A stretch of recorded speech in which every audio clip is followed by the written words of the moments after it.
Welcome everybody to our discussion this evening on the Evil God Challenge. And many of you may not know exactly what that is, but it's a kind of newer additional argument against theism, in addition to the problem of evil and divine hiddenness, which have been around for millennia. I think this has probably developed sometime in the 20th century. But Stephen Law here has, I think, popularized it to a level which it has not been before. I'm just going to introduce our speaker. So Stephen Law is a departmental lecturer in philosophy and director of the Certificate of Higher Education at the University of Oxford. He researches in philosophy of mind, language, metaphysics, and religion. He has written multiple introductory books to philosophy and numerous academic papers, the most relevant being his paper, The Evil God Challenge, which was published in 2010 in the journal Religious Studies, and is the most viewed article of last decade, I think, in that journal. So it's pretty prominent. And I think without further ado, we can kind of dive in. So if you're happy to kind of start explaining, what is the Evil God Challenge? Right. I think you can think of it in different ways, but the way I originally sort of thought about it was as a kind of a spell breaker. I think that people become sometimes sort of immersed in belief systems that are really not very rational at all, but the people inside the bubble, be it a cult or belief in spiritualism or alien abduction or whatever it might happen to be, the people in the bubble think that they are being rational and reasonable, and very often they think that it's the people outside that are being rather less reasonable. And I'm sure you've encountered people like that, people that belong to slightly strange belief systems. You find that very often if you try and engage them in conversation, they are more than ready for you. They have really invested a lot in this belief system, and you can fire off objections that will occur to you, but they've already thought of those objections. They're surrounded themselves by a community of people that are all thinking about those kind of objections and working out ways to explain away whatever evidence you might fire at them. And then they also have sort of counters too, in the form of very often they'll start asking you to explain things. Well, how do you explain this? So if they're a 9/11 truther, they'll want to know, well, how do you explain why the Twin Towers came down? Just like that. Why were those little puffs coming out? And can you explain that? And if you can't explain that, or if you're struggling, they'll take that as further evidence that clearly they're onto something. And it's you that's deluded if you fail to sign up to their particular conspiracy theory.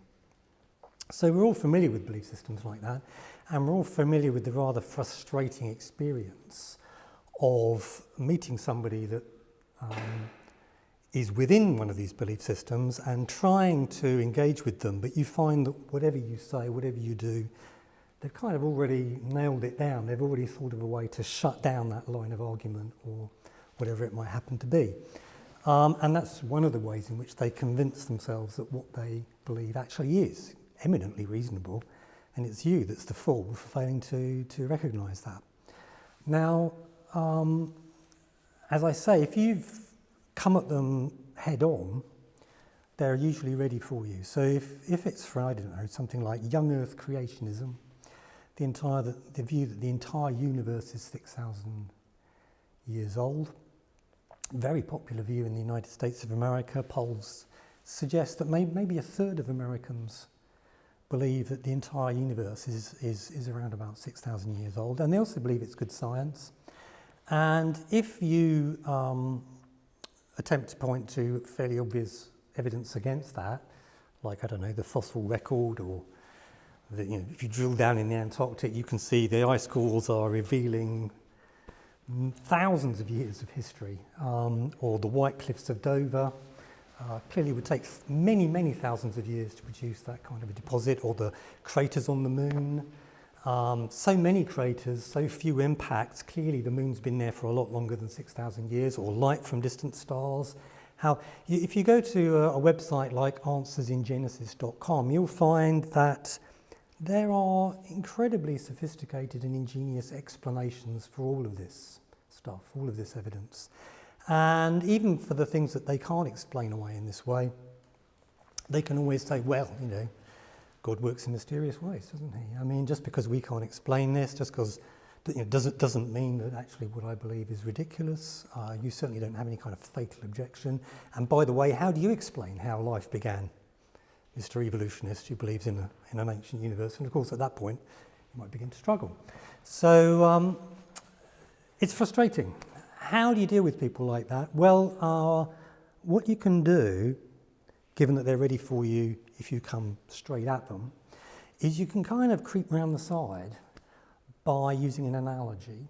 What you can do is you can point to some other person or group of people over there that believe something, and you go, look at those idiots over there, look at them believing that the entire universe is 6,000 years old or whatever it might happen to be, and they'll look and they'll go, yeah, God, that's ridiculous, isn't it?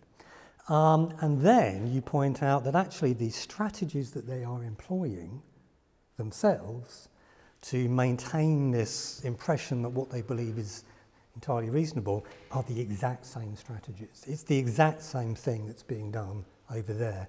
And now they're in trouble, right? They were ready for you when you came at them straight on, but now you're pointing to the fact that they themselves recognise that that's absurd. That was their first and immediate and indeed correct reaction. There is plenty of evidence against that. It's obviously a ridiculous thing to believe. But now the onus is very much on them to explain, well, why is what they believe so very different, given that they're employing the exact same kind of strategies? So is it kind of an argument from consistency? So you kind of say, look, this is really silly, it's using the same reasoning process that you use. It's a kind of a spell. The general strategy is to kind of break the spell. So they have cast a spell over themselves and their community members, and they have really invested a lot of intelligence. They're often very intelligent people, more intelligent than me, some of them, and they are really very good at explaining away evidence and building a kind of a fortress around their belief that can easily withstand some untrained person or somebody even that's pretty experienced coming up against it and trying to knock it down. You'll find it's almost impossible. Whereas if you point to an analogous belief system, they will often immediately recognise the absurdity, and now you challenge them to explain the difference. It's a challenge. Maybe they can meet it, maybe they can't. But if they can't meet it, boy, they are in big trouble. So it's a kind of a general strategy for dealing with people that are embedded in these kind of belief systems. Yeah. And now the suggestion is that people that believe in an all-powerful, all-knowing and all-good God are embedded in such a belief system, right?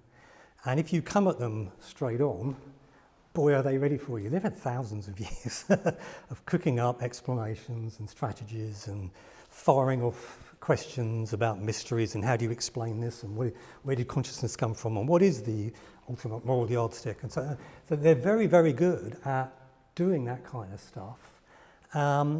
But what if you were to employ the same strategy, point to an analogous belief system which they immediately recognise as ridiculous, and then get them to explain why what they're doing is any different from what's going on over there. And that is essentially the strategy which I adopt in this paper, The Evil Good Challenge. So that's kind of a sort of general introduction. Is that reasonably clear so far, before we sort of get into it? And then I think we'll try and go through the whole argument and then see maybe as quickly there any overriding questions or things that aren't clear, and then we can take that. Because I suppose, do you want to maybe put some flesh on the bones in the sense of, say, I think you're saying the Evil God Challenge posits that an evil God is about as reasonable to believe as... Well, that's the challenge, to explain why. It's a bit more complicated than that. What we do is, first of all, let's look at the problem of evil, which is, even many theists would admit, it's a very significant problem. So the problem is this. there are two problems really. There's what's known as the logical problem of evil, and then there's the evidential problem, as it's known. So the logical problem, I'm going to put to one side, and I'm going to focus on the evidential problem of evil as it's known. So the evidential problem goes like this. If God exists, then there might be evil, if that's the price paid for greater goods.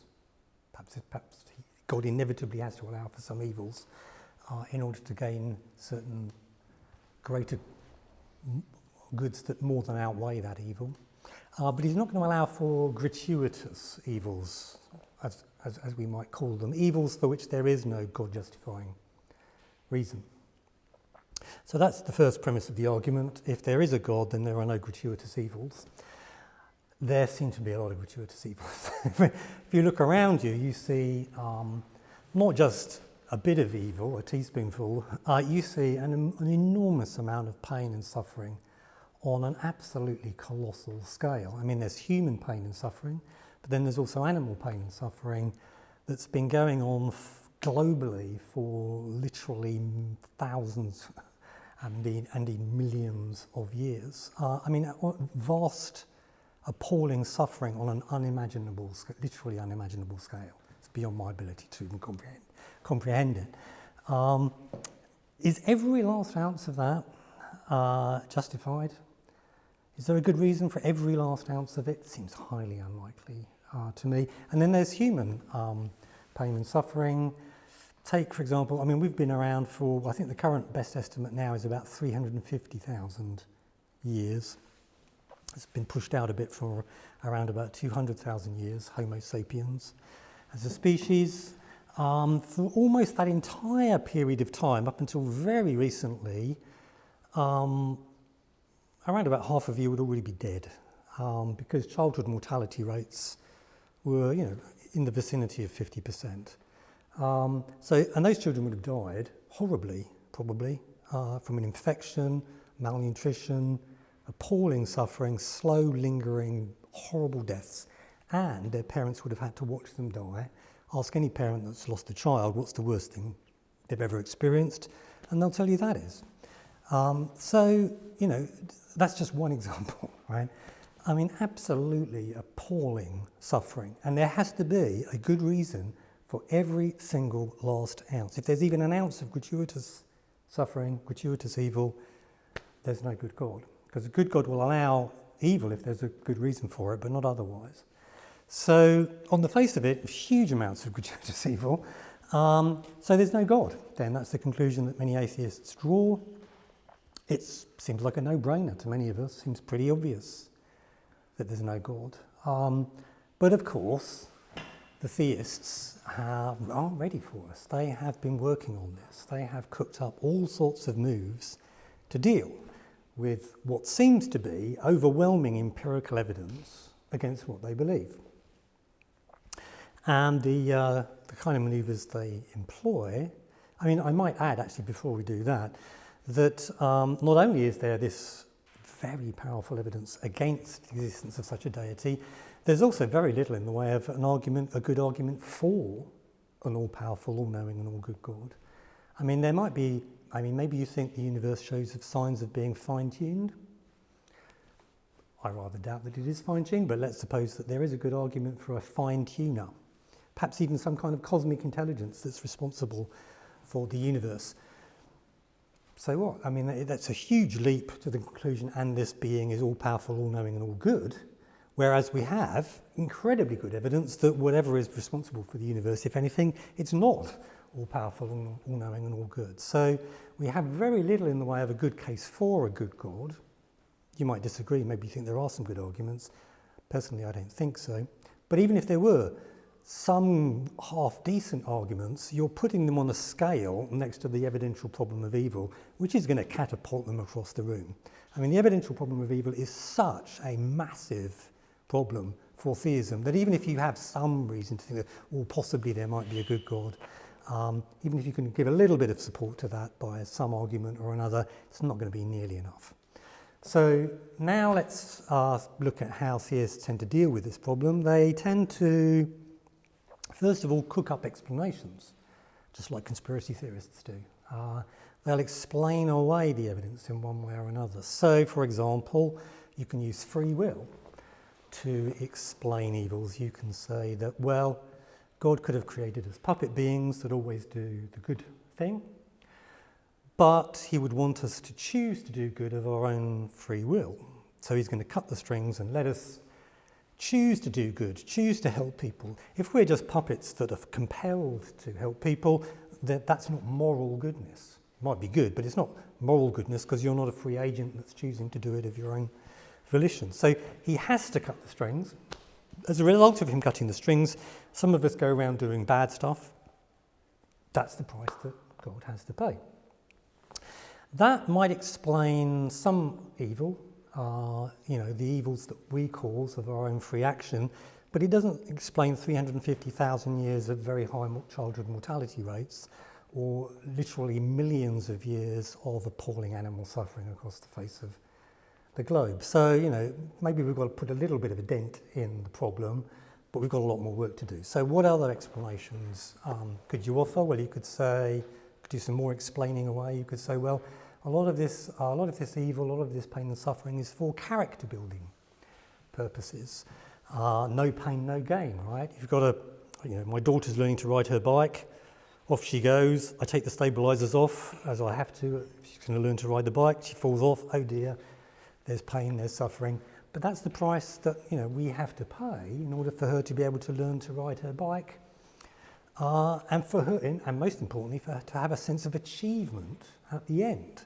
She can only have that sense of achievement if she has been through a certain amount of distress, right? Or she's had to go to some effort.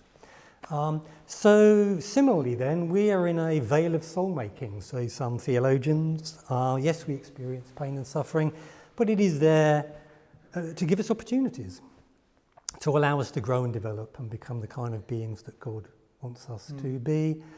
Would an example of that be kind of, I don't know, you need fear to have courage, something like that? Yes, so sometimes people talk about second order goods requiring first order evils. I think Mackie put it that way, for example.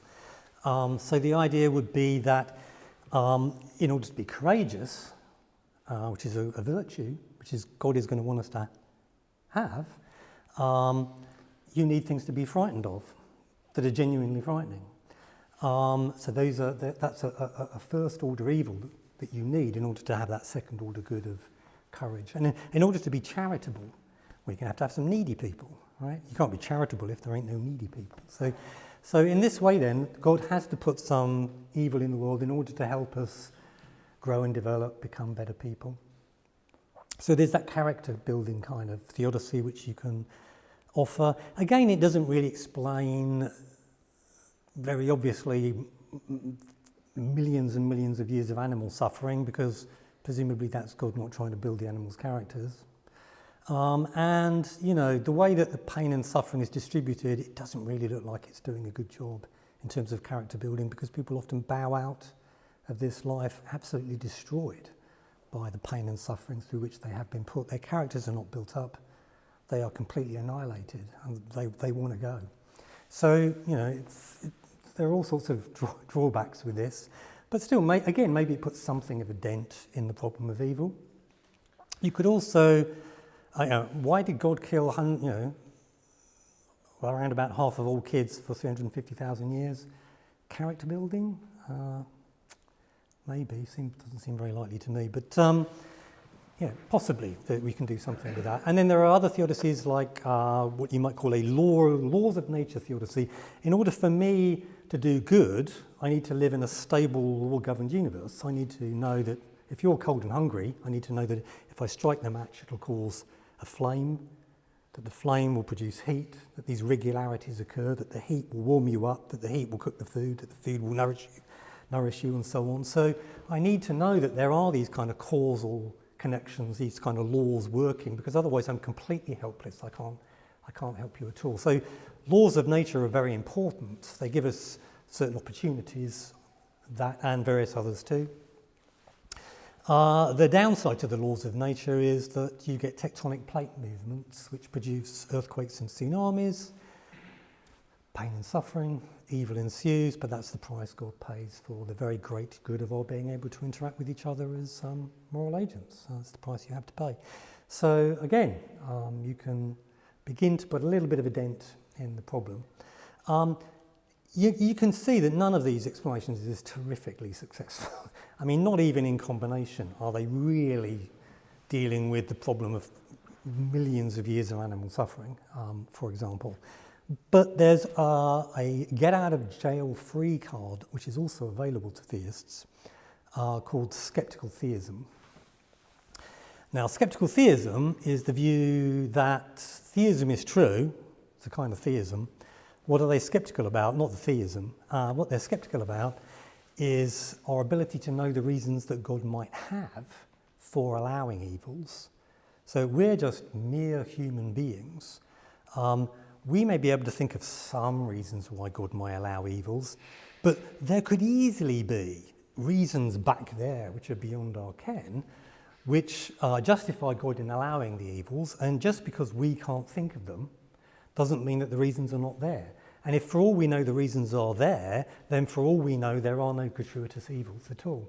And so you lose the second premise of the evidential problem of evil. So rather than attempting to explain away the evils, you can do that as well, but you can also say, but even if I can't explain it, doesn't matter, because skeptical theism, for all I know, there's a good reason out there. Even if I can't think of it, it doesn't follow that it's not there. I'm not justified in concluding that the reason is not there. So this package looks to many Christians and Jews and Muslims who believe in this kind of deity pretty effective. Okay, maybe we haven't entirely dealt with the problem, but we've brought it down to manageable proportions. So it's no longer absurd to believe in an all-powerful, all-knowing and supremely benevolent God. Well, to me, it's still looking pretty absurd. And what I need to do now is to employ the strategy I outlined right at the beginning, which is to make an analogy. So the analogy is, consider the hypothesis that there's a supremely powerful deity, just the one, all-knowing and supremely malevolent, so a kind of an evil God, if you like. That being created us. Imagine somebody that believed that. Imagine I believed that. You'd probably think they had a screw loose, right? I mean, it's an insane thing to believe that this is the creation of a supremely powerful and malevolent creation. Why is it absurd? Well, look out the window. There's just way too, love and laughter and ice cream and rainbows and puppies and so many good things out there. You just wouldn't get that if this was the creation of a supremely powerful and malevolent deity. He would torture us for all eternity with a red-hot poker, not give us a lovely view, and cheesecake, and so on, right? So, on the face of it, overwhelming evidence against an evil God. We can all rule that out on the basis of observation, or can we? Right? If you were to hold that belief, and I take it is an absurd belief, and it is easily ruled out on the basis of observation, but somebody could defend it in the following way. They could say, well, that cosmological argument, that's great, I like that cosmological. I'm going to use that to establish the existence of my first cause, my prime mover. It is an evil God. And the fact is that most versions, simple versions of the cosmological argument, give you no clue as to the moral character of the first cause or prime mover or whatever it might happen to be. So, hey, it is just as good an argument for an evil God as a good God. Similarly designed. Yeah, this is a fine-tuned universe, fine-tuned by the evil demon himself, who created this as a sort of vast torture chamber. Of course, he created conscious beings, beings with good and evil, a knowledge of good and evil, so he could torture us. That's why we're here. Still, you might think, but love and laughter and ice cream and rainbows, just way too much good. This is gratuitous good, right? It's good for which there can be no evil God justifying reason. But actually, we can start cooking up mirror theodicies. So here's a mirror theodicy, free will. An evil God will want to give us free will. Why? Because he's going to want us to be capable of committing moral evil. Moral evil requires free agents choosing to do evil of their own volition, their own free will. In order for that kind of evil, many would say the very worst kind of evil, to exist, then we have to have our strings cut. We can't just be puppet beings that always do the cruel and despicable thing. We have to freely choose it. As a result of our strings being cut, some of us choose to do good. Evil God gave us weak and selfish natures, but unfortunately some of us even manage to override that, and we freely choose to do good. He hates it. He detests it, but it's the price evil God has to pay for the very great evil of moral evil existing in the universe. Now you can see what I've done there. I've just taken the standard free will theodicy that we began with, and I've just flipped it around, and it still works. I can use it in defense of belief in an evil God. And now we can do it with some of the other theodicies. So is this a veil of soul making? No, this is a veil of soul destruction. Why is there cheesecake? Well, because it's so tasty, but also it goes on the hips. It makes you suffer. You get fat. You get obese. You have to resist the temptation to eat more and more and more of it. Evil God puts some good stuff in the world in order to tempt us and torture us. Why would he put love into the world? Well, it's only if you really, really love your children that you'll really suffer when he kills them on an industrial scale over 350,000 years. If you don't care about your kids, well, you're just going to shrug when one dies, right? But if you want to experience, you want to generate the kind of torture that a parent goes through when they lose a child, you have to put love in the world, another good, which we can explain in terms of greater evils. Why would he give us beautiful sunsets and so on to enjoy? Well, as a contrast, to make our appreciation of the ugliness and dreariness of day-to-day life all the more acute, and so on. So, you can keep cooking up these explanations, explaining away the good in terms of greater evil. You could run a laws of nature theodicy. You could say, well, in order for me to do the very worst, most morally depraved things, like burn your house down with you in it, I need to know that when I light a match, it'll produce a flame, that the flame will ignite the petrol that I've poured through the letterbox, and so on. Unless I live in a stable, law-governed universe, I can't engage in that kind of moral depravity. The downside, from the point of view of an evil God, is that those same laws of nature produce beautiful sunsets.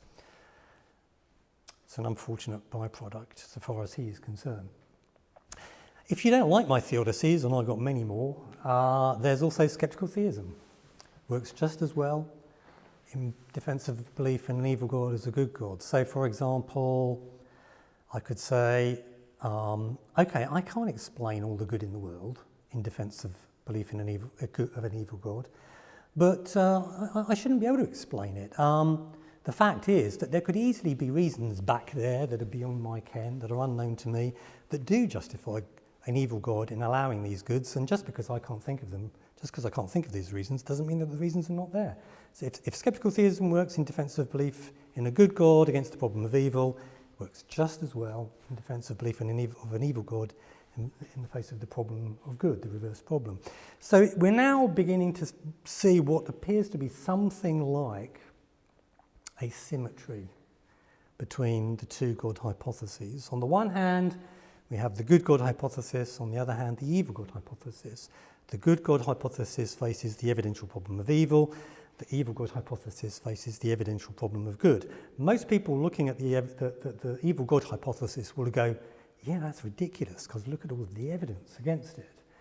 But if you're ingenious, you can start playing all of the same cards and making all of the same kind of manoeuvres, or most of them at least, that the defender of the belief in a good God employs. And now the question is, well, if these moves are so effective then surely it can't be ridiculous to believe in an evil God. It can't be any more ridiculous to believe in an evil God than a good God.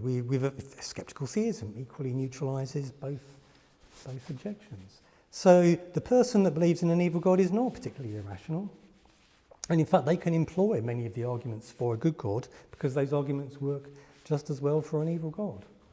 There may be one or two exceptions, which we can talk about, but on the face of it, it's beginning to look like the two gods are more or less on par, reasonableness-wise.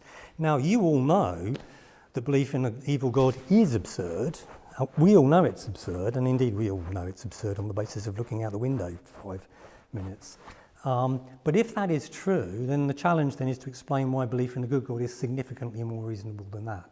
Not just a bit more reasonable, given that belief in an evil God is like right down there on the scale of reasonableness. It's like believing in Santa or fairies, right?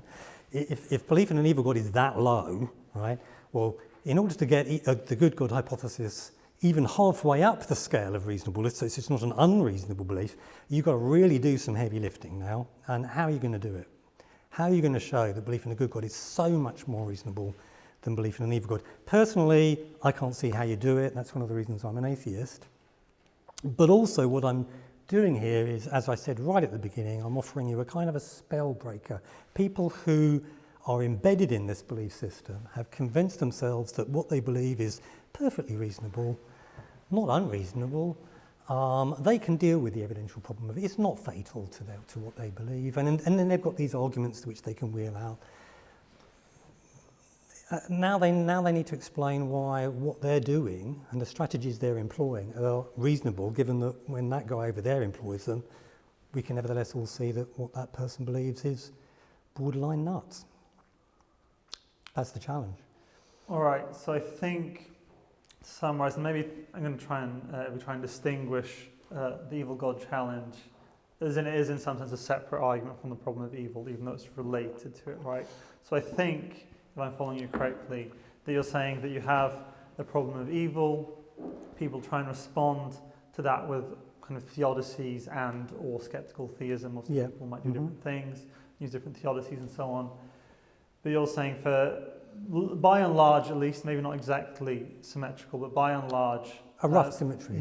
For the evil God, you can create kind of symmetries which make it like theodical symmetries and so on, that make it roughly as plausible as a good God, but we can see that an evil God is ridiculous, therefore we shouldn't believe in a good God.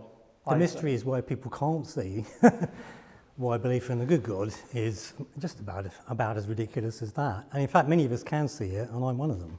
But the real mystery is why so many people can't see it, and it's because they're inside the bubble. They have adopted all of these strategies, defensive strategies and other moves, which very often they share in common with other really quite flaky belief systems. But so far as they're concerned, no, we're just being rational and reasonable. And they are very often very intelligent, perfectly decent people. Yeah. It's just that they have become captive to their belief system. Sorry, I was just going to wonder, maybe before, sure. I think the argument's been explained, but just in case it hasn't, I think we're going to see if anybody has a question, and this is purely at this stage, there'll be a Q&A afterwards, on whether they understand the argument that Stephen is trying to make here. And so does anyone have any questions? And if they don't, then we'll just go straight on to kind of proposed objections that try and break the symmetry. So, Tom, do you want the questions now, questions on things we might not understand? Yeah, this is just on, because there's a Q&A at the end, so you have like an objection to the evil God challenge. You can ask that question at the end.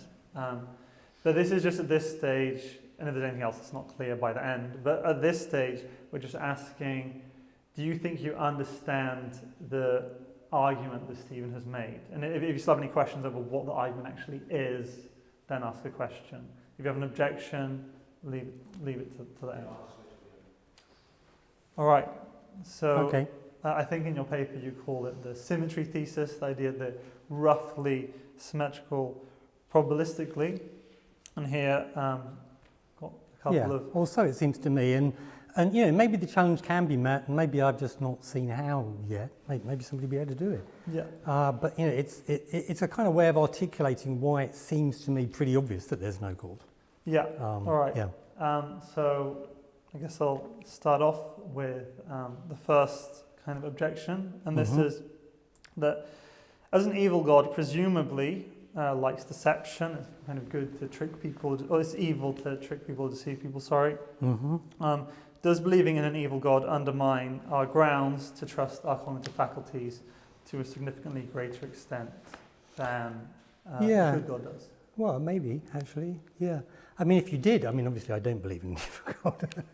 But if you thought that there was an evil God, then you might well think that, oh, that gives me grounds for distrusting my senses. And you might also think that if there's a good God, on the other hand, well, then he's going to make me in his image, and he's a knower, so he's going to make me a knower too. You know, someone that knows. So I don't have any reason to distrust my senses and so on. But is this any kind of a problem for me or an answer to the evil God challenge? I'm not yet sure I see why it is. Let me have a think about it.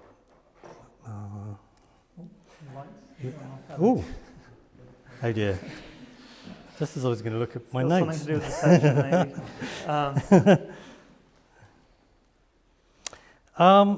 Back.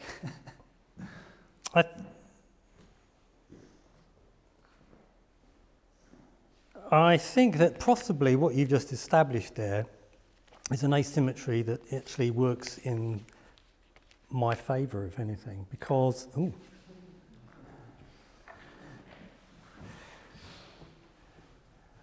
Sorry, please just carry on. Yeah, no, it's distracting me. It's because this is a Sorry, subtle thought, and I keep slipping away every Yeah. time the lights dim. Yeah. So if there's an evil God, he might be a deceiver. So if there is reason to think that there is an evil God, and I can't reasonably rule that out, well, then I can't trust my senses. But then if I can't trust my senses, I can't trust the evidence, right? For whatever evidence, yeah, exactly. So you might think, whereas if there's a good God, he will underwrite the reliability of my senses. But now the problem is that my senses provide me with abundant evidence that there is no good God. So the problem of evil works for our belief in a good God, whereas possibly the problem of good is not going to work against an evil God, because if there was an evil God, he would be a deceiver, and so he might be deceiving me in precisely that kind of way. So I can't yet see that there's any problem.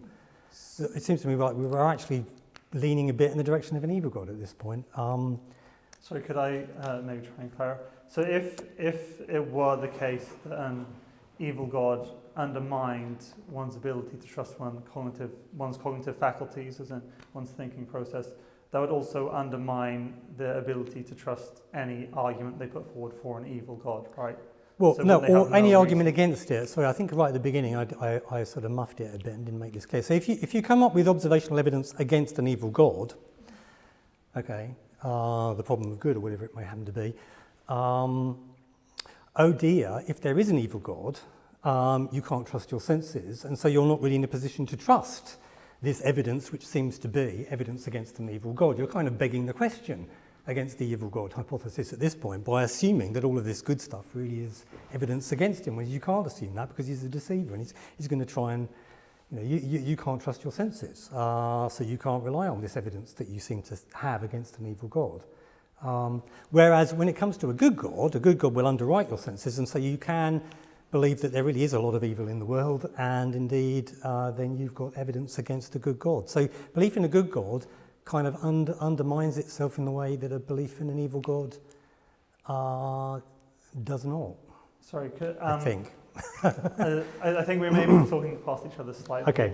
So I'm saying, if it were the case that you're kind of entertaining the idea that an evil God exists, and you also think, an evil God likes deception, therefore, I can't maybe trust my beliefs about the external world, my memories, my logical faculties, or whatever.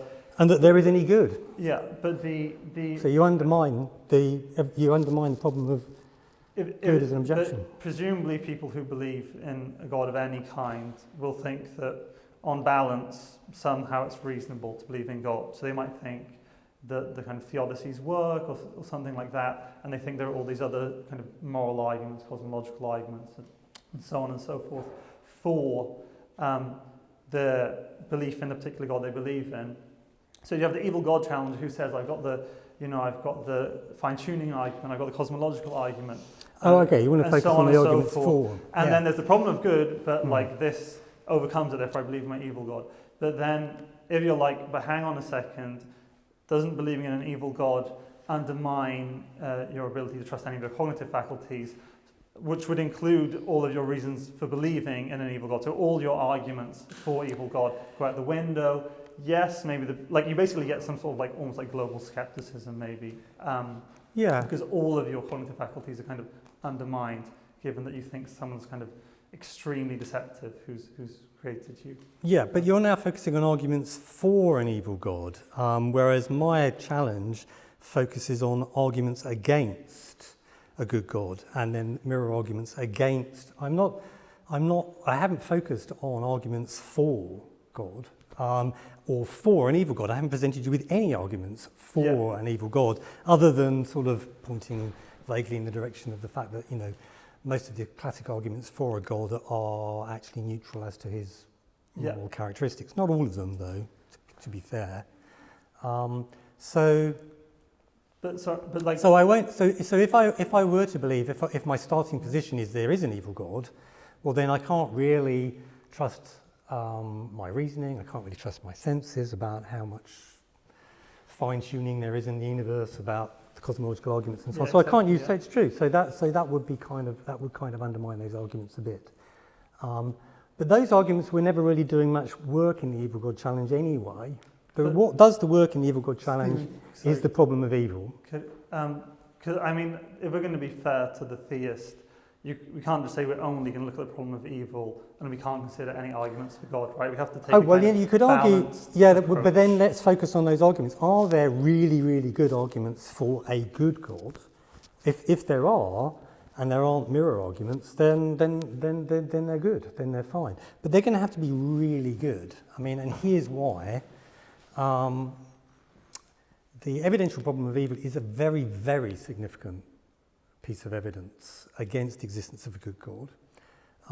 If you've got a scale of reasonableness and you're trying to balance up, how reasonable is it to believe in a good God? When you stick the evidential problem of evil on the scale, boom, right? You're going to have to put something really substantial on the positive side in order to even get a sort of a balance, let alone tip things in the direction of a good God. And what have they got?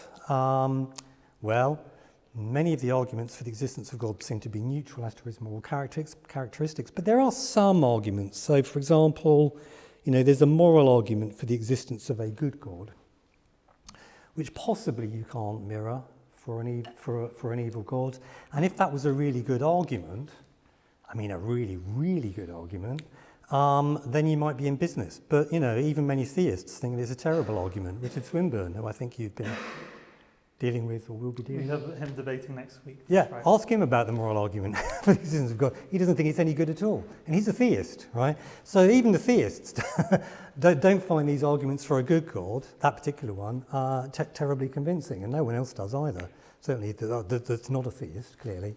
So, so it looks to me like they just don't have anything very significant to stick on the other side of the scale.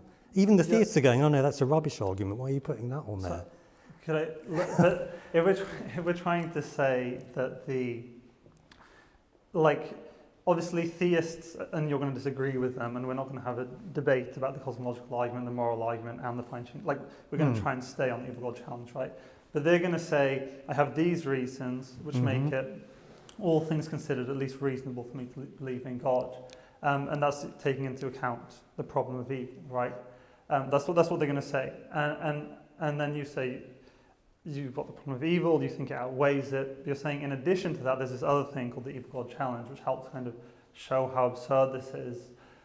Because an evil God is roughly as reasonable to believe in as a good God. But if entertaining the idea that there's an evil God or accepting that would lead to kind of global skepticism, there's going to be there appears to be quite a clear, if that is the case, there seems to be a pretty big asymmetry if one undermines the reason, like if believing in an evil God makes it unreasonable to believe in an evil God because it undermines your cognitive faculties. That's a pretty big symmetry but you would have to establish first of all that there are some really absolutely fantastic arguments for a good God. First, you have to do that, which maybe you can do, and then you can say, and now, Stephen.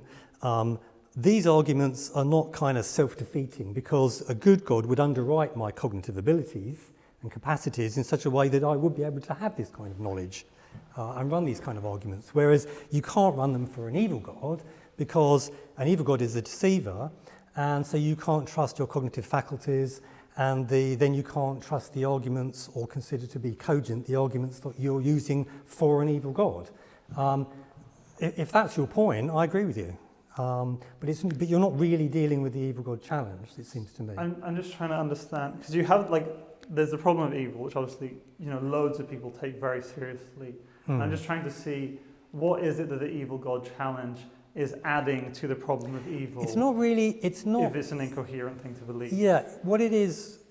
So if what's an incoherent? If believing in an evil God is incoherent because it's self-defeating. Well, I think believing in an evil God is incoherent because there's overwhelming empirical evidence against that belief. Yeah. That's the focus. Is that my phone? I'm just going to ignore that. So, yeah, sorry. I think that belief in an evil God is absurd. Because of the problem of good specifically. Because of the problem of good. And you think that I think that by itself. And were you to come up with a really great argument for an evil God, why there had to be an evil God, if it was really absolutely fantastic, well then I might begin to think, oh, okay, maybe it's not quite the objection I thought it was. But no one ever does do that, of course. Yeah. Similarly then, if there is abundant evidence on the face of it that there's no good God, and I think there is, then you should reject belief in a good God for the exact same reason. Unless you can come up with a really spectacularly good argument for not just there being a fine-tuner or first cause, but a powerful and supremely benevolent creator of the universe. But even the theists, many of the theists admit that they don't really have that. Well, I mean, I'd be surprised whether they're still theists if that's the case. But they might still be theists because let me just say one thing. They might still be theists because they might think that they don't need a good argument for the existence of God. They might think that they just know directly that God exists and that God has revealed himself to them. And maybe it's reasonable for them to believe that if that's how things seem and they have no particular reason to distrust the experience, for example. There are other moves they can make. I think a lot of people who believe in God would say, look, I don't have a proof of the existence of God, certainly not a good God, but nevertheless I think it's not unreasonable to believe in God. And then when you point to the problem of evil, they'll deploy the theodicies and sceptical theism.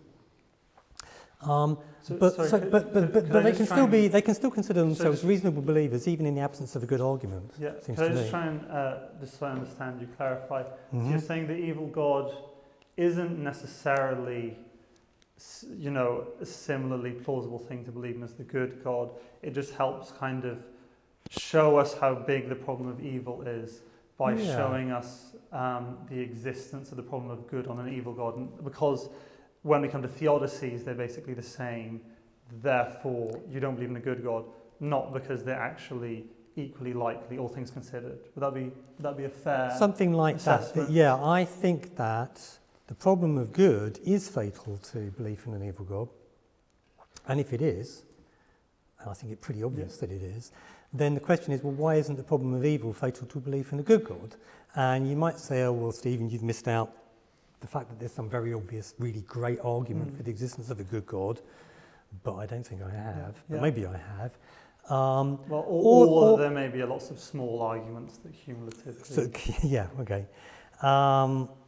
Or maybe you can make a case for saying that belief in a good God can be reasonable even if you don't have a good argument for it, and even in the teeth of evidence apparently to the contrary. So there are some theists who would say, if it really seems to you that something is the case, like, I don't know, there's a glass of water on the table in front of me, and you have no reason to think there's anything funny going on, that you're being deceived, no magicians in the vicinity, no holographic projectors around, no reason to suspect anything like that. Well, under those circumstances, it's reasonable for you to believe that there's a glass of water there. And in fact, it would even be reasonable for you to believe that, even if actually there was pretty good evidence that there's no water in the building because all of the water's been cut off and nobody's brought any water in or out of the building. Even if I was presented with that evidence, I would say, I don't care. That's not good enough. I can just see it there. I can just know directly that there's a glass of water there. And if that's a reasonable response, then a theist can say, if it seems to me that there is a God, then it's reasonable for me to believe that there's a God, even if you were to point to what seems to be evidence that there couldn't possibly be a God. If I'm just directly, it seems to me, experiencing God, then it can be reasonable for me to believe, even in the teeth of evidence to the contrary. So there are all sorts of moves that you might, along those lines, for example, that you might make in order to try and show that theism can still be reasonable. They're not going to work, but we can explore them. But yeah, so I don't want to oversimplify or suggest that, it's the done deal. That, this is either you come up with a good argument for the existence of God, or you're finished and your belief is unreasonable. I don't want to say that. That would be too crude. So I think if we maybe kind of move on to a slightly different line of argumentation. Okay. Because the key, I guess, premise in the evil God challenge is that the theodicies that the problem of the theodicies so-called for the evil God against the problem of good, like free will helps all the evil, first order goods allow second order evils, and so on and so forth, that they're roughly as reasonable as the good God theodicies, right? Yeah. So I was wondering if I could maybe ask you about whether they're, kind of push that and see whether there are asymmetries between those two arguments. And the first one would be that second order goods require first order evils, and second order evils require first order goods theodicy. So just to explain, say for example we have courage that requires fear. Although you can't be courageous if there's no fear, and fear is an evil. It's not nice to experience fear. Self-control requires temptation, or patience requires some sort of aggravation in order to be patient towards. So these are second order goods that require first order evils, or at least it seems like they do. But I was wondering, and I think you kind of mentioned this in your 2010 paper, that for second order evils, they actually require first order goods, or only the perception of them. So say, I think some second order goods only require the perception of first order evils, but it seems clear that courage requires fear. And even if there's actually nothing that's dangerous, the fact that there's fear is, that's an evil, it's a bad thing, right? Mm-hmm. And I was just wondering, so like fear, self-control, courage, self-control, and patience, something like that. Maybe there are some more, require first order evils and their second order goods. Yeah. And I was just wondering, are there kind of second order evils that require first order goods rather than just the perception? So I could be jealous of someone because I think they've had a really nice holiday, but in fact I'm wrong and they've had a bad holiday, but they're lying to me or something, right? I'm just wondering, are there any second order evils that require first order goods rather than just the perception of first order goods? There may be. I haven't really thought about that.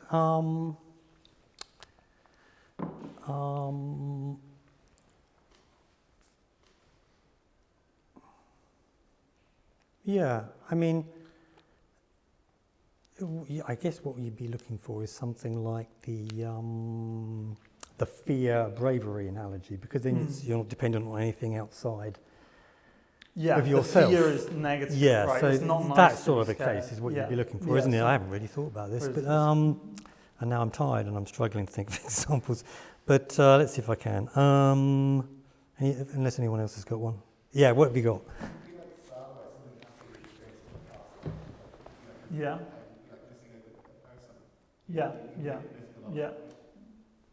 Yeah, and are you saying that requires that in the past you had a nice experience with someone, rather than just the perception? Yeah, no, your opponent might say no. It just requires the apparent memory of Well, that's also memory, right? Yeah. No, Cleanse what it you away want is from something. God. What you want is something that you're experiencing right now, like like in the fear case.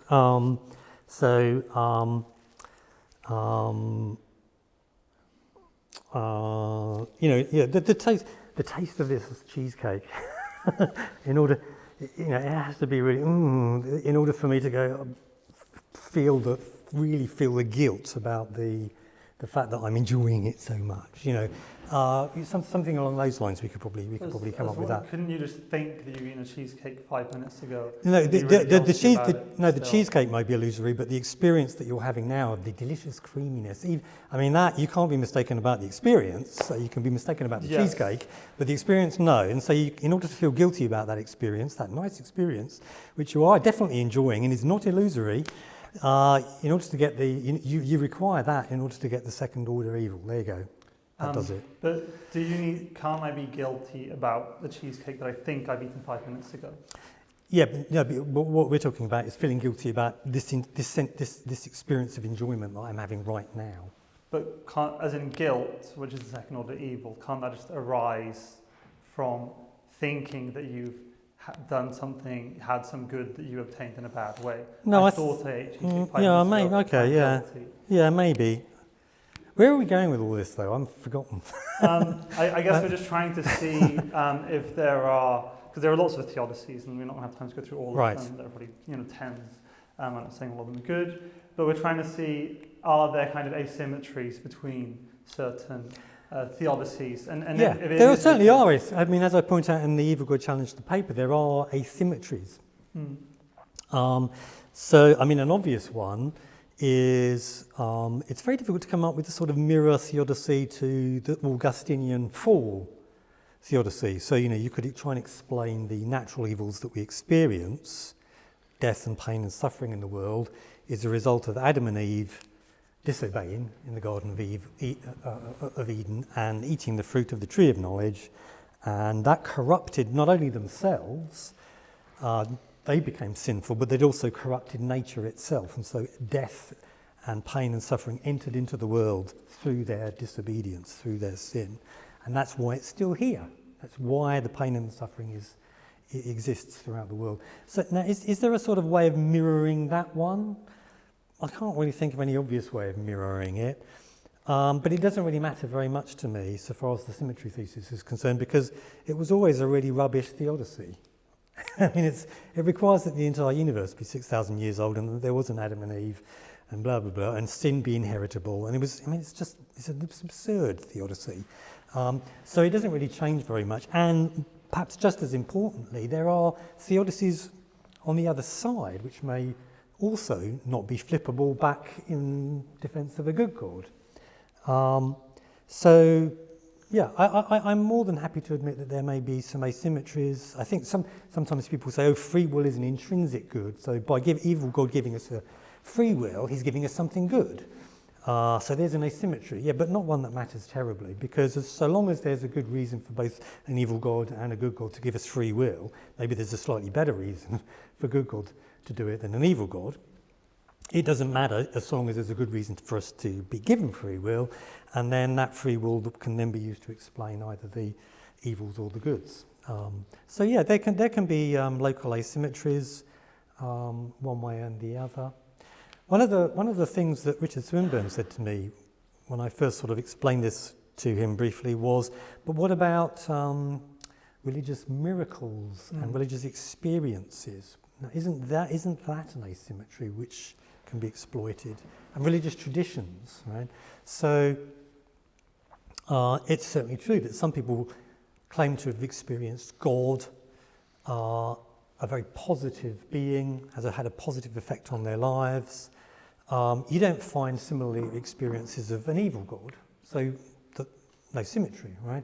And you find people being miraculously cured when they pray to the Mother God and Mother Teresa or whatever it may happen to be.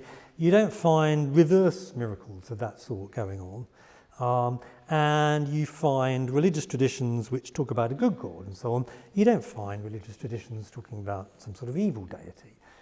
So clearly then, the evidence is beginning to mount up for a good God, which is not mirrored by similar evidence for an evil God. And doesn't this now begin to tip the scale back in the direction of a good God?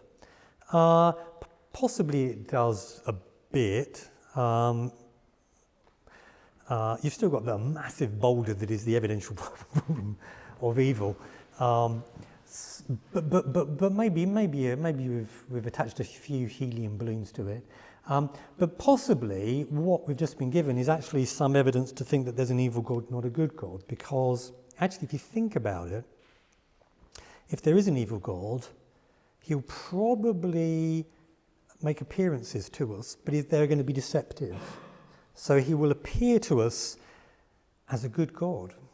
He'll put on the white outfit with the halo, and then he's going to appear to you, and he's going to say, I am your God, the one true God, the good God. And not only that, he can perform miracles because he's a God, right? So he'll raise Jesus from the dead, or whatever it might happen to be. He'll do the miracles, he'll produce the religious experiences, and he'll tell you some stuff, start a religion, start scripture, and then he'll do it again over there to those people, and he'll tell them something that contradicts what he told these people, and that's a recipe for endless torment, evil, as each side goes against the other, knowing that they have the one true God on their side. Just think of the bloodshed, the appalling torture and suffering and that you've unleashed by doing that, by revealing yourself in such a deeply misleading way. Now, if you were a good God, you just wouldn't do that. Surely that would be a recipe for disaster. You would not reveal yourself in such a confusing and misleading way. But if you look at religious experiences and miracles, well, that's exactly how they are distributed. You find one religion over here with its miracles and religious experiences, another religion over there with its miracles and religious experiences. This is a great fit for an evil God. It's a terrible fit for a good God. So on the face of it, you might think that empirical evidence is now beginning to mount up in favour of an evil God. Yeah, no, I thought that was very interesting when you mentioned that in your paper. I think Asher Lancaster Thomas has also kind of written a whole paper on that, even though it's expanded your argument essentially. And I feel that was really interesting. That was definitely something to think about. People say they have different religions, and they at least claim they have evidence for their religions, and then they start fighting each other, and that causes lots of bloodshed and so on. But I guess maybe, at least one concern with that would be that if there is, if it's true that evil God is going to kind of give people evidence so they may be rational in thinking something which makes them kind of go and kind of start a war with another country or something, would he just do that with regard to kind of religious experience, or would he also just do that with everything else that causes much chaos and war and horribleness as possible? He might do. He might intervene. Wouldn't that kind of undermine our belief in anything? Yeah, but that's flippable. That move is flippable. So you might say, well, look, an evil God is not going to allow this peace process to continue. He's going to chuck a grenade in there and mess that up. But then similarly, when this war is about to start, a good God could intervene there and stop what's happening. But he doesn't. Sorry. Why not? So it's the same. I think I didn't. It's an intervention. Express myself clearly. Okay, maybe. I think I think so. It's probably my fault. Okay. The point I was wondering about was if you think evil God can give people, basically trick them into thinking there's like all this religious evidence so that they believe a particular religion and then fight other ones. Yeah. Wouldn't that not only be limited to religion, but actually be expanded to all our beliefs? So therefore we can't trust any of our beliefs because evil God could just be tricking us about them in order to start some kind of war or to make me be mean to someone else or whatever. Yeah, maybe if there is an evil God, well, I don't believe there is, but if there were an evil God and if you genuinely believe that, then you shouldn't trust your senses. However, interestingly, as an aside, I think that if there is a good God and you're a skeptical theist, then you ought not to trust your senses.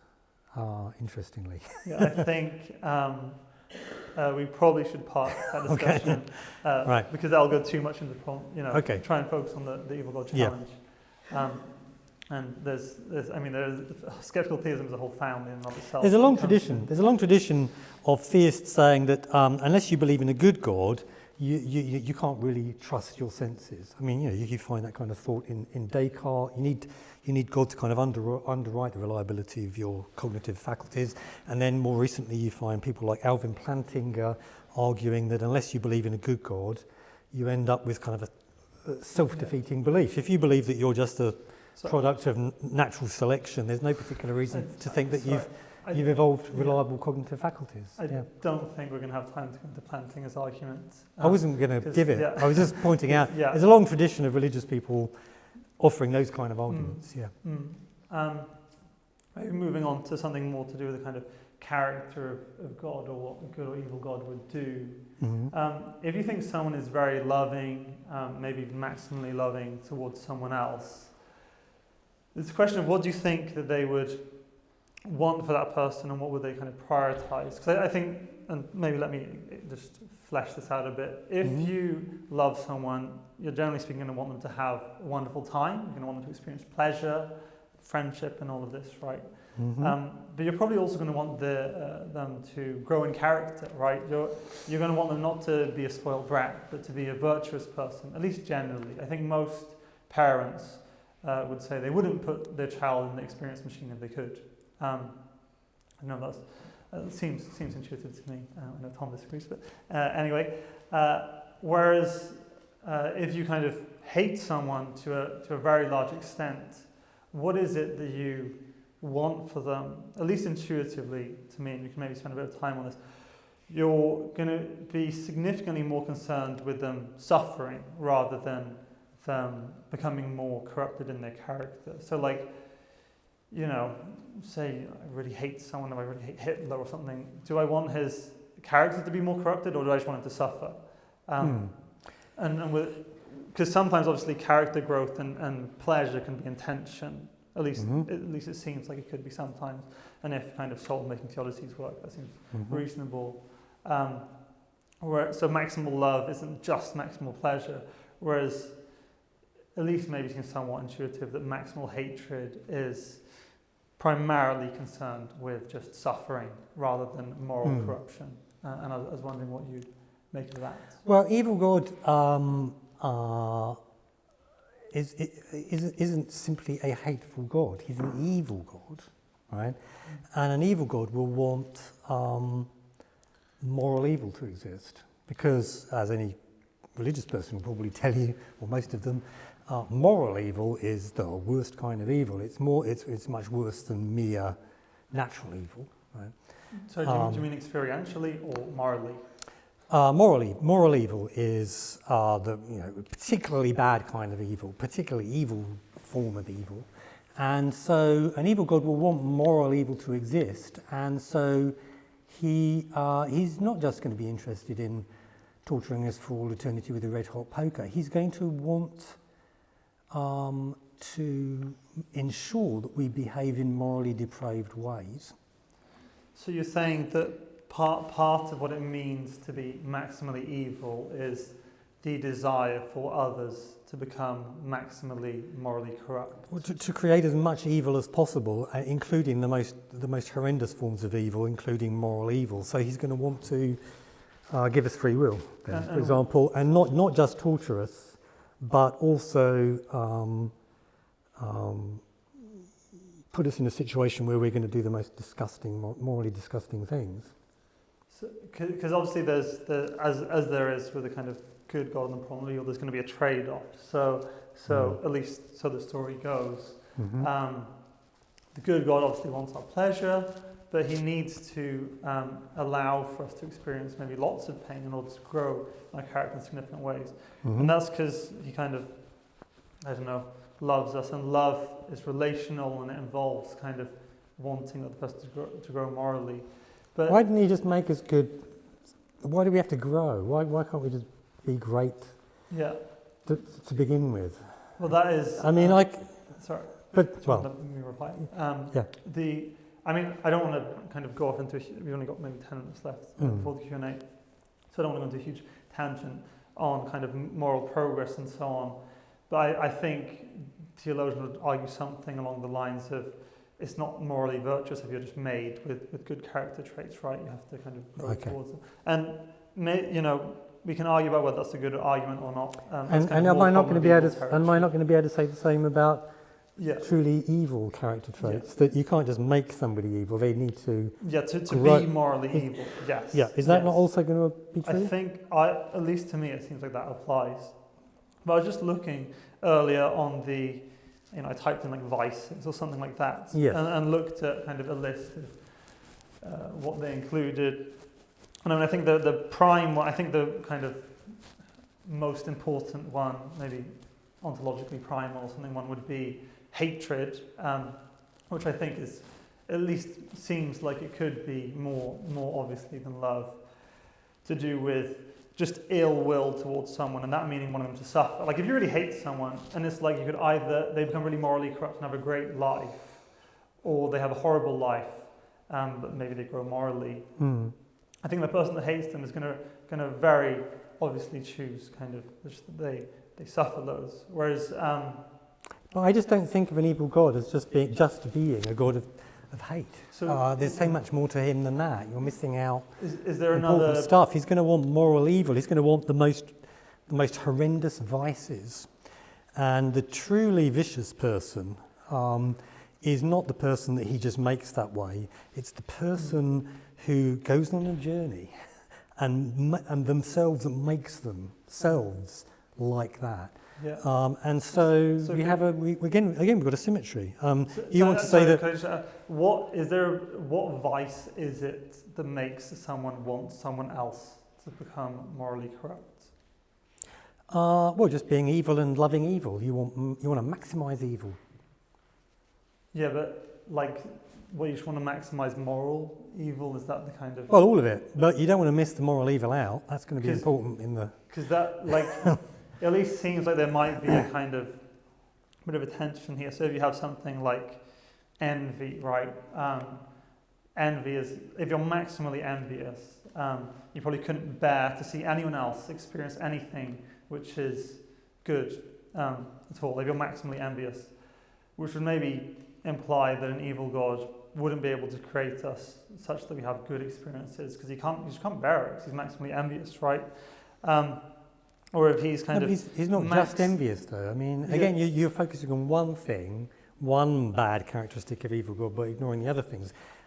It may be that he's really not going to want us to enjoy good experiences or whatever, but that may be the price that he has to pay for greater evils, in particular moral evils. Yeah. I don't see why we can't just flip the standard theodicies. So I think the question is, I mean, people have kind of brought this up in the literature, but is like they try and do a conceptual analysis of what it would mean to be all good, and a conceptual analysis of what it would mean to be all evil, right? And at least so the argument goes, is it seems more likely that we would find ourselves in a world like we do if there's an all good God than an evil God. And it might be because an evil God would be very selfish, so we're not sure if he'd create, or he'd be very envious, so it's not clear that we'd experience any goods. And I mean, I'm experiencing good right now. I'm having a nice conversation with you, so I'm directly aware that I'm at least experiencing some good. I don't understand and if you have someone who's maximally kind of malicious or cruel, so they just want to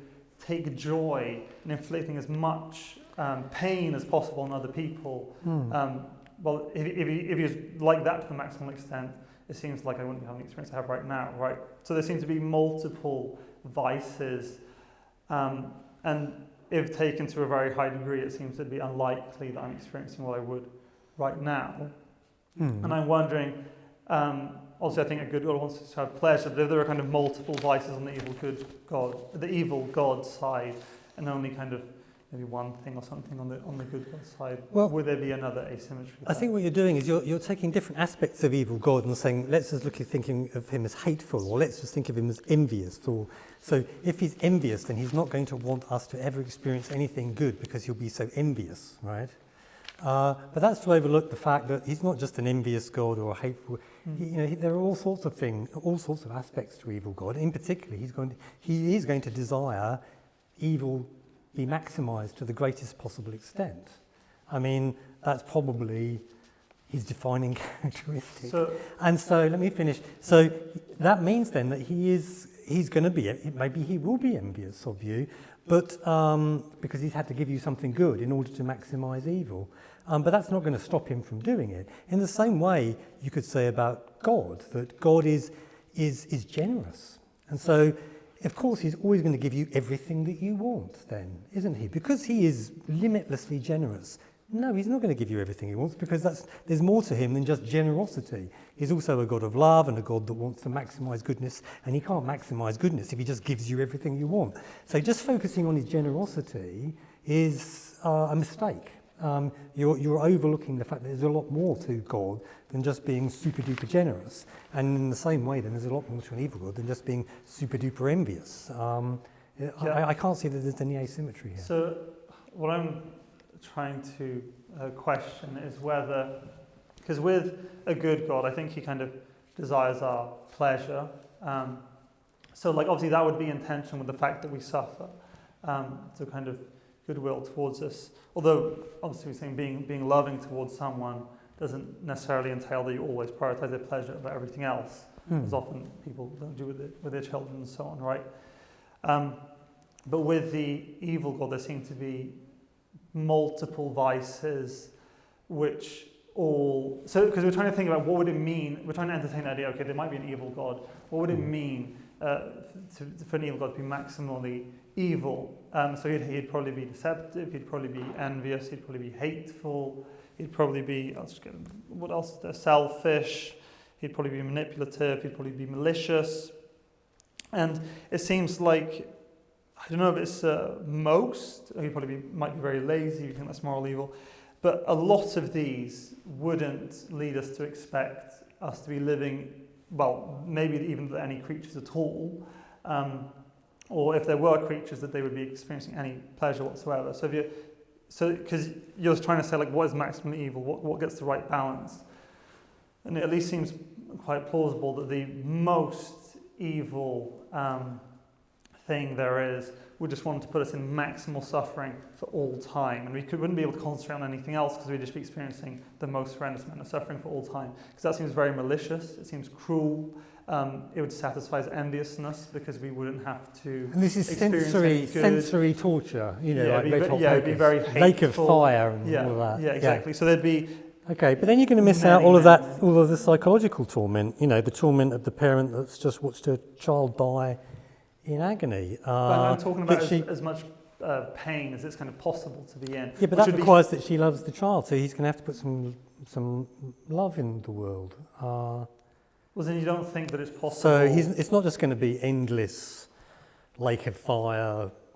Well, I'm not saying necessarily lake of fire. I think it'd be much, much, much worse than lake of fire. I don't think we could even comprehend how much pain this causes. But if you truly hate someone, if you're truly extremely envious, if you really just love to watch them suffering, like what would you do? And it seems at least plausible to me that what you would do there is just put them in maximal suffering for all time. There's no way out.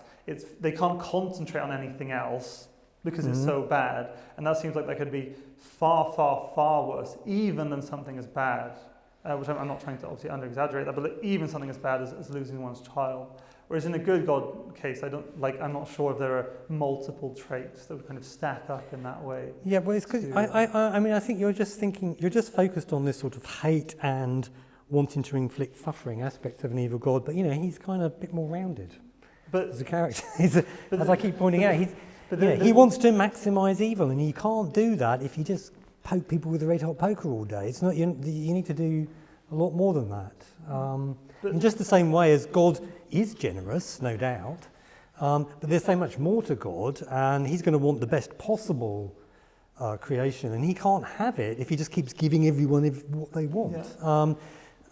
Once you realise that God is not just generous, but various other things too, and wants to maximise goodness, you can see why his generosity actually is going to even though he might want you to have all of the best possible things, he's not going to give them to you. In the same way, an evil God is not going to torture you for all eternity with a red hot poker, necessarily, given that he wants to maximise evil across the board and not just focus on sensory suffering. Yeah, I mean, and I'll just do this one more time, then you can respond. Okay, how are we doing for time? We'll probably move to Q&A after that. Yeah. But if we just look at, because I don't think I'm just saying one type of evil character trait. I'm trying to say that it seems like lots of different evil character traits don't lead us to expect us to have the experience we're having right now. So maybe if an evil god was maximally selfish, he wouldn't create at all because he wouldn't think about anyone else. Maybe if he was maximally like malicious or cruel, we just experience maximal suffering for all time because he just loves taking the fact that we all experience suffering. If he's maximally envious, then he just wants us. He can't bear the thought of us experiencing good, so we never experience good. If he's maximally kind of hateful, I guess he just has ill will towards us. I mean, kind of maximal dishonesty again undermines our kind of cognitive faculties, so we can't believe that. And if he's maximally arrogant, maybe he needs to make us aware of how powerful and evil he is at all times, because he needs to show off so much. And maybe he's maximally prideful as well. If he's maximally wrathful, he just expresses maximal anger at all times towards his creatures, which means that they're all just experiencing the brunt of that. I think maybe what you're pointing out there is that there are sort of internal tensions in the very idea of an evil god, that these characteristics seem to pull against each other. He's maximally self-loathing, but he's maximally prideful. I mean, how could these things coexist in a single entity? Are you going with that? I think because that's along the right lines. Oh, okay. Because you could, I don't know if it's you that says, make kind of a Yuja Nawasaga kind of move where it's like evil god is just the most evil god that's possible to be, and we have to try and work out what that is. Because he does that kind of for a good ontological argument, good God ontological argument, right? Mm-hmm. But I'm saying, because it seems like so many of the evil traits wouldn't lead us to expect a world like we have now, or an experience like we have right now. I'm just, because there are multiple traits like that, and it doesn't seem to be any, apart from wanting people to be morally evil, which is like one type of vice, that seems to be the only thing that would work in favour of us experiencing the world we do right now, or is there multiple kind of... Yeah, I'm not seeing it, but Yeah, well, I think in that case, we should just move on to the Q&A. Okay. So, if any of you have questions, Adam is going to be holding the mic, I believe, or maybe Rose, although I think he's going to be asking the first question. For the Q&A, essentially, please try and state your question in the form of a question. If you can, please try and keep it concise, and then allow Stephen Law to respond. And after that, you can have kind of one comment in response, but then let him reply and move on, because if there's a bit of a queue, we don't want one person taking up all the time, essentially, because we need to be precious with Dr. Law's time. And then I think that is mostly it. So, if you have any questions, please form a queue over there and ask away. Hi, Stephen. Hello. Thank you very much for being speakers. I wanted to ask you about the sort of prior probabilities of good God and evil. So I think that if we just sort of don't consider any, or even if we consider loads of arguments, we come to the conclusion that these two are the same. I wanted to sort of give a symmetry break, which I think that goodness seems to be ontologically praised in some way, because goodness can be, we can value goodness for goodness sake, whereas it doesn't seem like humans generally tend to value evil for evil's sake. And that might point to the fact that goodness is in some way ontologically more powerful. Do you think that's convincing? Do you think that's, or do you think maybe. Sort of the evil God is different to humans in such a way? Yeah.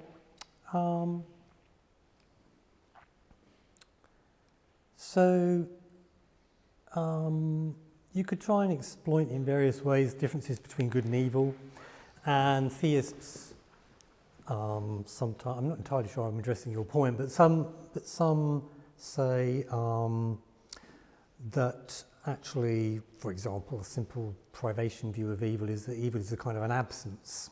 the hole in the Swiss cheese. And whereas good is something that exists in its own right. And so that's an important asymmetry.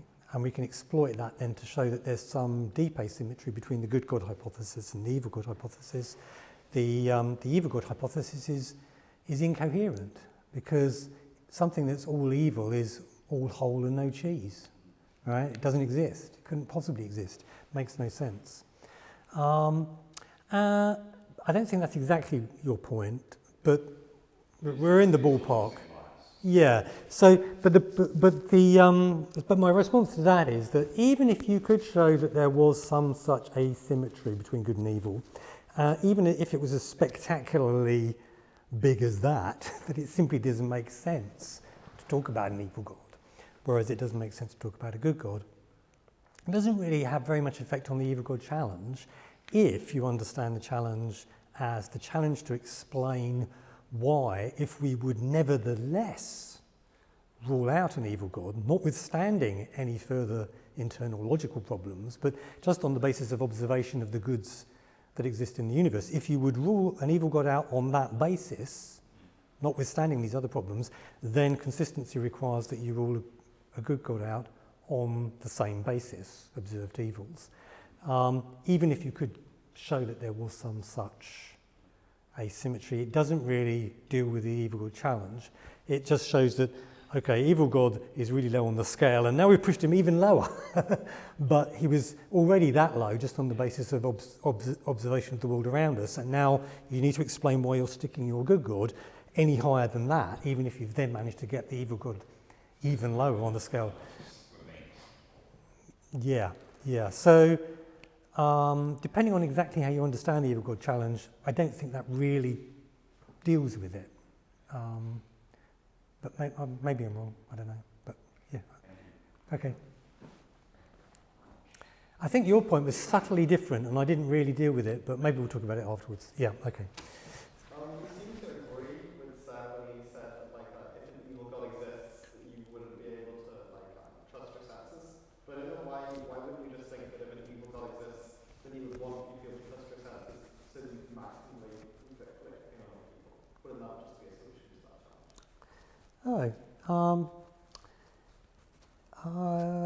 Yes, maybe. Yeah. Although he could just create the illusion that you're successfully inflicting pain on other people. You never actually succeed in doing it. I suppose. But actually, he would want you to know, wouldn't he, that you really were doing it? So he would want you to have reliable senses. Yes, of course. So. Yeah.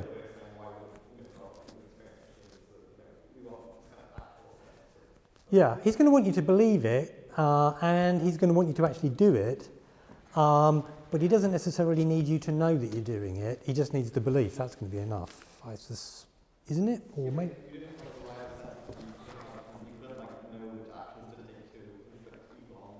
Oh, I see. Okay. So you need to be able to reason inductively, reliably, in order to know that when you light the match, it's going to ignite the petrol. And right. Okay. Yeah. No, that's an interesting suggestion. No, I like it. Yeah. Hi.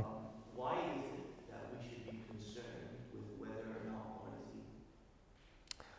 evil? I don't think you should be concerned with whether God is good or evil, really. I mean, I so far as I'm concerned, that I don't believe either of these hypotheses. I don't take them terribly seriously. I can't say that they're concerns of mine.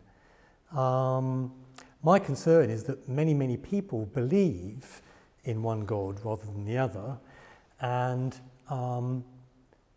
it seems to me that the people that believe in a good God are deluded. But it's very difficult to get them to see that they're deluded. Of course, it's possible that I'm deluded, and they're not deluded at all. But it does seem to me that they're deluded. And the point of thinking about the evil God is to let them see that maybe the way that they're thinking about a good God and the way that they try and show that their belief is reasonable is exactly what's going on over here with the person who believes in an evil God. So that's why I've wheeled out the evil God as this sort of analogous case, so that if they can see that that's unreasonable, then they'll see that what they're doing over here is unreasonable too. But it's not like I actually believe in either of these gods, or are actually concerned about whether or not God is good or evil, because I don't believe in God. If that is indeed your objective, why is it that you believe that it's in your interest to indulge this sort of activity of trying to enumerate the different merits of the evil God problem versus, the evil God versus the hypothesis that there is a good God? Surely this is a losing game, surely this will only be in stalemate, because people will come up with more and more creative ways to justify each hypothesis, and more supposedly symmetries which will be debated endlessly. Yeah. Oh, well, once somebody is, once somebody's deep in a one of these intellectual black holes, as I call them, they've gone over the event horizon, they're in there. It's going to be extremely difficult to get them out again. My point right at the beginning was that if you come at them sort of from the front, they're ready for you, right? They have adopted all sorts of strategies that are pretty successful at deflecting somebody that's arguing against young earth creationism or 9/11 conspiracy theories that it was an inside job or whatever it may happen to be. They are ready for you. Whereas if you point to an analogous belief and say, look at that one, that's silly, isn't it? And they go, yeah, that really is ridiculous. And then you go, so now explain to me how what you're doing differs significantly from what they're doing. Now you have their attention in a way that you might not have had before. And although I don't think you can usually just argue people out of belief like that, it's not like I'm going to give you people this argument and they're going to go, oh, what a fool I've been. I'm going to stop believing that now. I don't think that's going to happen. But people do think their way out of these bubbles of belief. People do think their way out of young earth creationism. People do think their way out of 9/11 conspiracy theories and Christian Science and lots of other nonsense. And I think this is one useful tool that's at our disposal. It's kind of a way of breaking the spell so that they just for a moment see that, oh my God, I am doing what they're doing over there, and that is ridiculous. If you can just get them to see that for a second, then the spell is broken, and you they may start moving in your direction. Okay, thanks. I'm not sure that was a great answer, but I'm tired now, so I'm doing my best. Well, you're tired, and this event is drawing to a close. Please join me in clapping for Stephen, just saying thank you for being so generous with his time and discussing and explaining the Evil God Challenge. Thank you very much.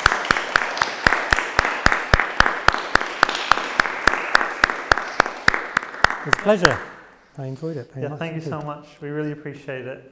Just being able to kind of investigate these questions with leading people like you that have popularised these arguments. I don't know if I'm a leading person, but anyway, it was fun. Yeah, you're at least the most famous person for the Evil God Challenge. Yes, I guess that's true. Yeah. But thank you very much.